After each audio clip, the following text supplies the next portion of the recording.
kendi ma ikhwani annabi alayhi salatu wassalam umurti annabi da wakar kebe gede khabagandi khakanga ami andi khabagandi kanga annabi dulle yani kharaga e khakore khankane ay annabi do abubakar de umar itaganya kundu on daga aba ayub al ansari bange allahu akbar on daga aba ayub al ansari bange idaga aba ayub al ansari bange igari ni ken ma yakenteno ken ma anteno yakenya ni kanga igade tirindi ati ikina daga nyongo ikina daga jimuri igo hore annan golnya nyakenda lembura ku fede igo hore nanyi yakenda nga kome nanyi yakenda nga ni yakarin kome lembura ku fe annabi ni yakunda nga komea annabi golnya i yakunda nga amma wuri ke sahaba sire annabi di sahaba nuku abubakar da umaru ifage daga ken sahaba bange kenguro iga teleide ni adaga jimuri yakendo lemunda yakandi bismillah agada annabi awore ada abubakar da umaru ati bismillah kati kine ngari ni adaga temere nyariti ado jimulle nantina kenyiga fina kati kine ngari kine ngari agada annabi da abubakar da umaru wori anya khali ati madina no hoke sereo sere suntere agade mukuni kitallenki agon koti ke annabi da abubakar da umaru fayke yakanga lawo ko tamise gumenyani ade lobon mutu ade kacce ade ga jahangallenga ade jahaye go khurusi na linaraga na soro na nyama na lakini abubakar ya ade umaru ade annabi sallallahu alaihi wasallama ige fogu kempalle Allah fare njabi abubakar da ade umaru summa la tusalunna yawma idhin anin na'im abubakar ande umaru osu adinke osu fage bogu okani kullenki oga baka o dullunto o hamminto o fageri yere Allah do yigandi ado fogundi kende nemanya nangiri Allah nokku kha alkhiyaman kota Allah tollo tirindi kenemaya alkhiyaman kota Allah telle o tirindi kenemaya aywa aghiyagare ankembe gankina maga anga yigene kiyende wuro ke alkhiyaman kota Allah tellan tirindi kenemaya de angede kenema be yiga ankinan kaki ampage de yiga de yokoke abatenga eskande yokoke hakkenkini ankina ba nawtu gelli kompe na lawrankina yiramu ankina duntengaru ankina haqqe tare ankina remu ankina ka ankina maremu eske andankina haqqun kini finamba angale kennema be ga kinan kake ike Allah yimme haqqu Allah mbattu sumpu sonno sara battu eske andinki Allah haqqun kini ba aywa akhigo ankembe Allah gede moyen kinanga manga yekhini na lemmun kita Allahu akbar nan naburen kinanga annan yakum birandi annan lemmun birandi Allah tellan khatirin yade angelin komo yagare ke yegi ande wuti fa bankanga Allah rite anken kompenga nkomo yagare ke abire amma ga kammo ande birandi toranya kamaba ande birandi miseri nya kamaba ande birandi yangan katende butumbi inde butun kutu nya kamaba Allah nan tirindi ni kesuwa are mu andi birandi kammo andi birandi halale nyaba andi birandi Allah mbatte nya kamaba ande Allah koyaba ande faren koyaba Allah nan tirindi kesuwa angana dugot ila ngana fete meke wala anke nyimmedo Allah naha Allah gede hakku be sigindi andu Allah naha ande kunya kammo ande Allah botuba Allah mbatuku ande Allah botuwa Allah gede anni botu farlan callo andi kini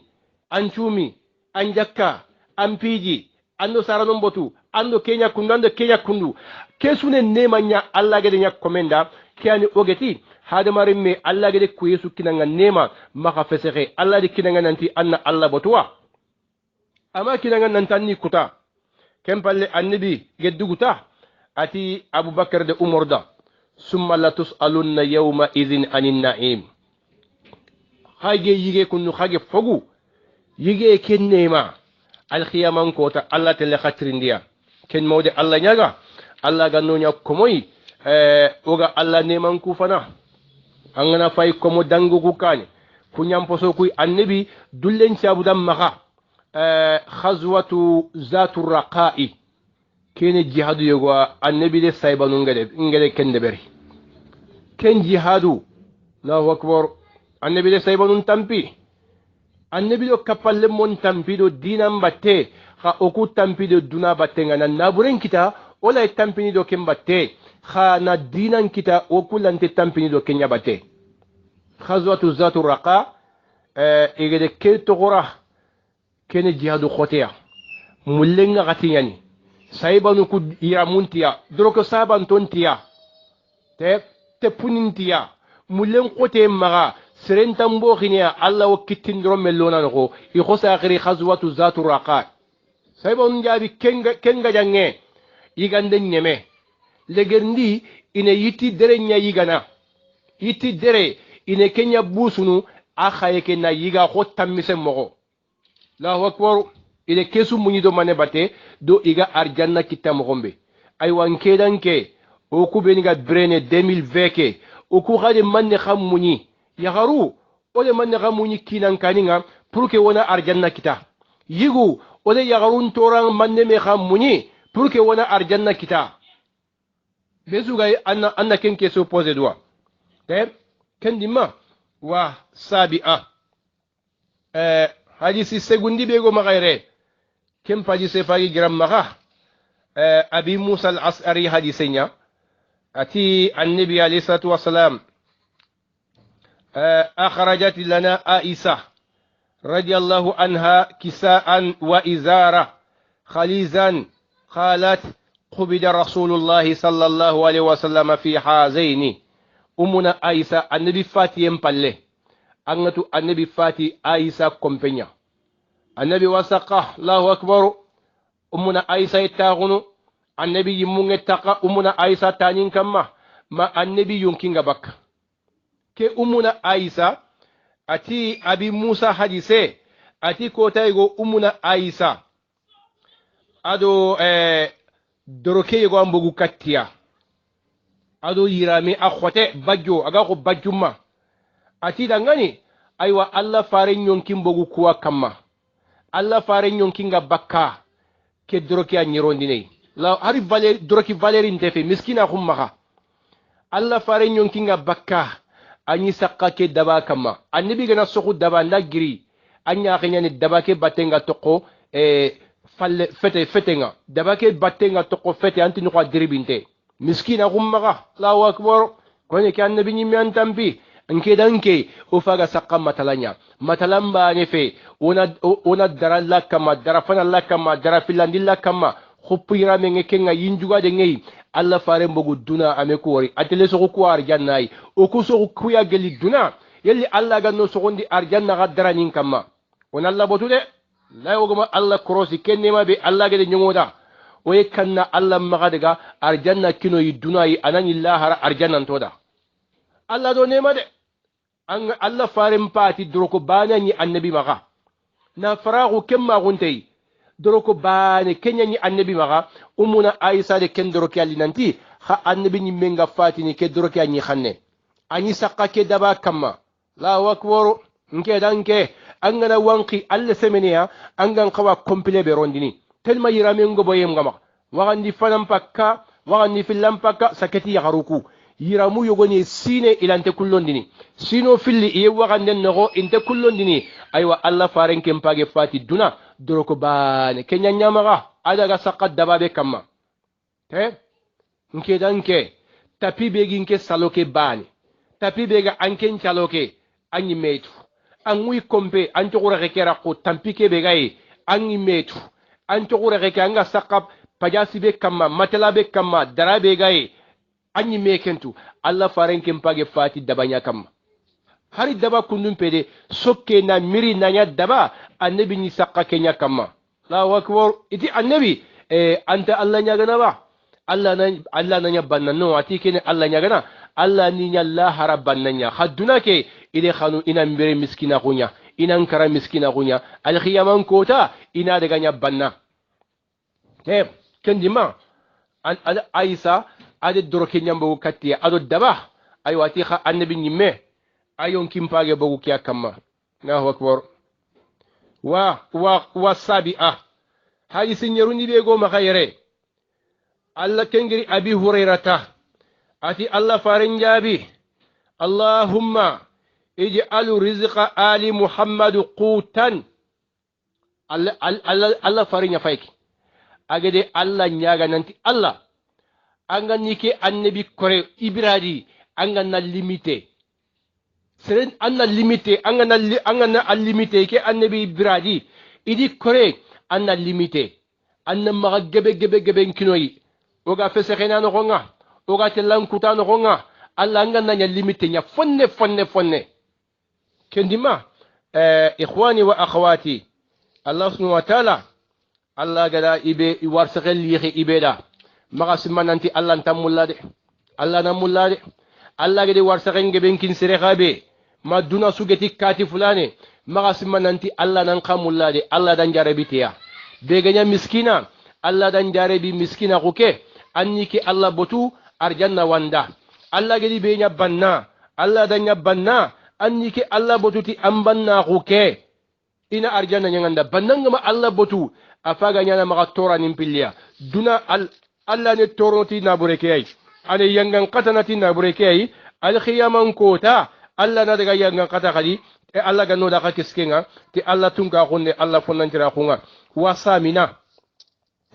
aji si segundi be go magayre kempage gri umuna Aisha bani kya ati Allah fari sallallahu alaihi wasallam tufiya rasulullahi sallallahu alaihi wasallam wa dir'uhu marhunatun inda yahudiyu bisalasina sa'a min sa'iri ati annabi umuna Aisha ati Allah farenga fatini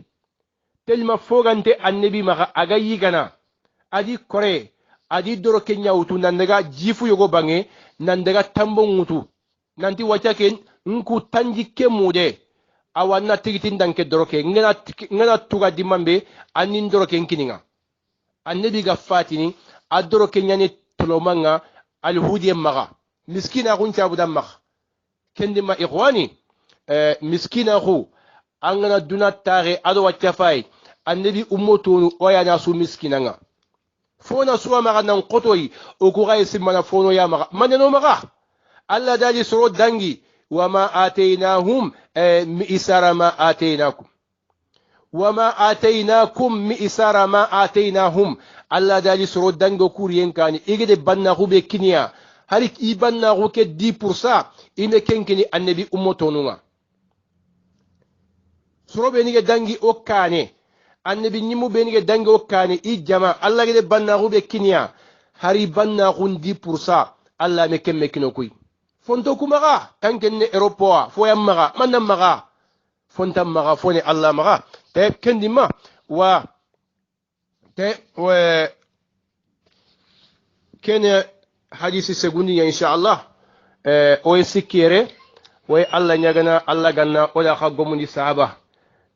oga mulla ona digami bi rakka madni ode ko wakati danginteke yo nanti koroteke ado deberinde ke serebe ni gede mu korotindi ni kata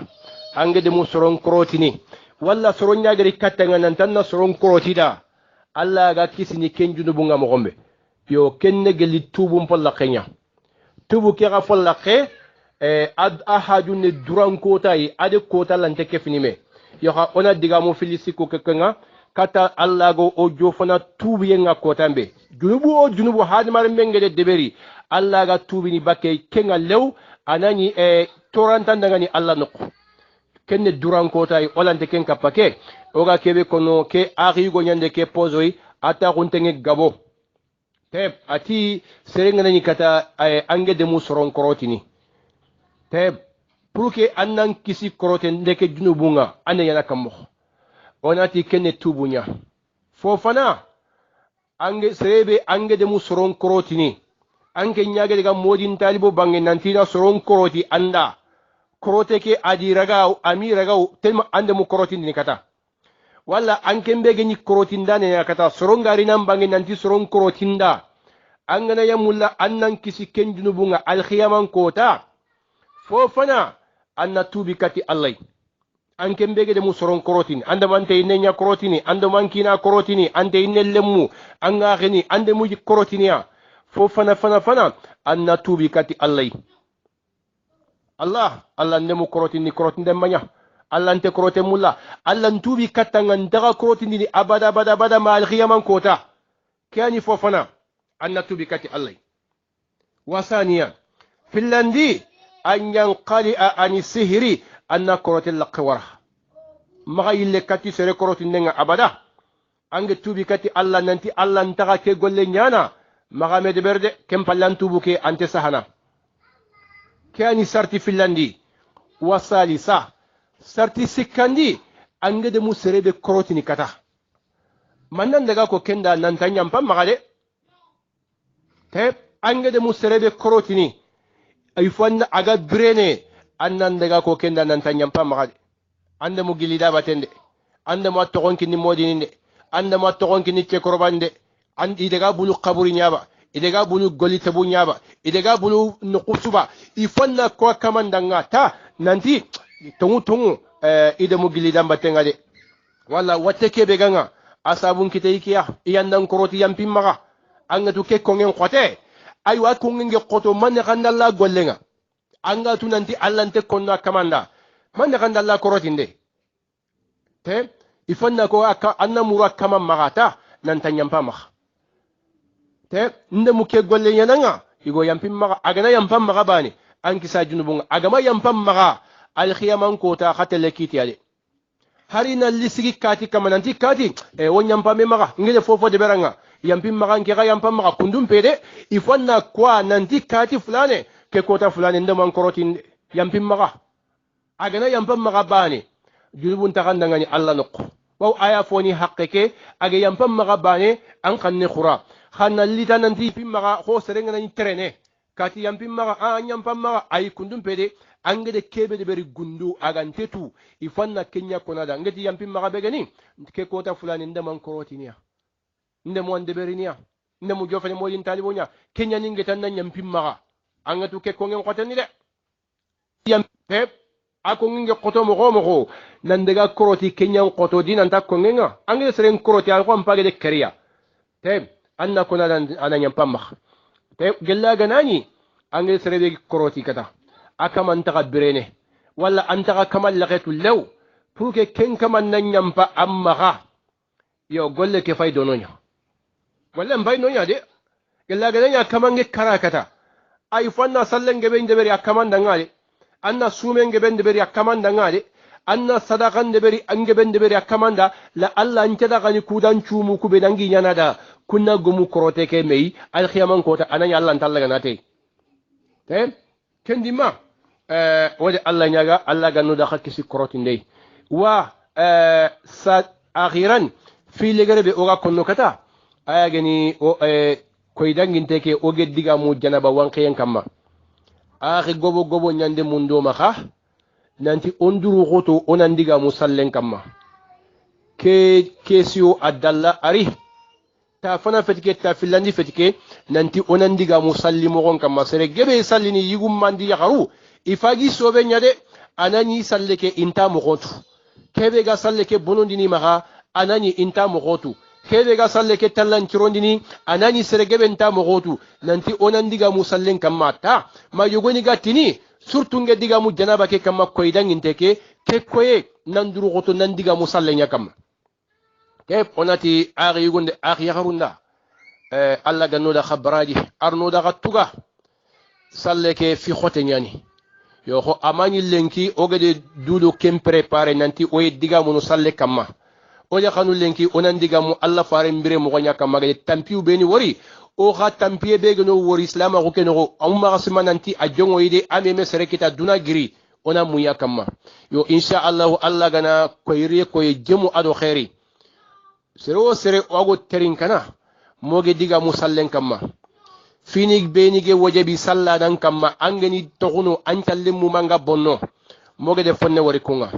fini beni salla dan geni toguno antalle ngante bonno ha ambara jenga nakasini moge de fo wori kunga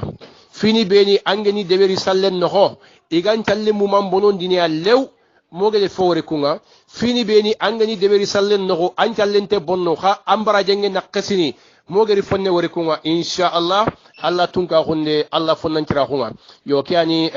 o terin kandano ado khannano Allah do taqallo ke darsu ay 2020 a darsu fana way Allah nyaga Allah ganna khairnya oda khadangani Allah ganna oda khanya komoy oga diga men posire muku oga gollen posire ndeberni diga legere be oga konno kenne o akhi gobo an kitira koy kattoy nanti ona do mundu islaminin chu ona duyi dangani yogoni iwotun to nyani wa kompon no yogoni i akhnu nyalli iri jinkle kay wa Espagne yogoni hajuntana antanye mene Allah o komesu hajuntu sere o sere nke be ga diga munu kundun nti gada ndo hammi be ga taginin kompeke no wa chapulante wutu aywa on ka kefni kube ngede duwangu ku murwade ken mo way Allah nyagana Allah be fogeni kammu Allah be fogeni nyinye Allah kebe fogeni dunandi lahara wode Allah nyaga kamundo nyinyen kama haju suge suro duna Allah nyanda susurondi Allah haju gumu angani haju njara watte suge saha duna Allah nyanda susilandi lew wotunto Allah anganda su wattun jara ya rabbi Allah korinte su ya genge mure Allah mbanya nda su ya mura yalla ngano ya go mura Allahu akbar Allah wiyana suge soyi ankin Allah anyanda su soyindi yelli Allah angano soyindi fure suge neme al khiyama kalle ke falle Allah amba nyanda su nema Allah yelli islamin puru angani nemati Allah tunka honde Allah fonantira hunga kani o terin kanda non do khannano insha Allah Allah gana koyre koyo jemu ado khairi o mekkara wakati meliri omaga connexion me konti téléphone me bono insha Allah moge diga musallen kama ti Allah tunka honde Allah fonantira hunga wassalamu alaikum wa rahmatullahi wa barakatuh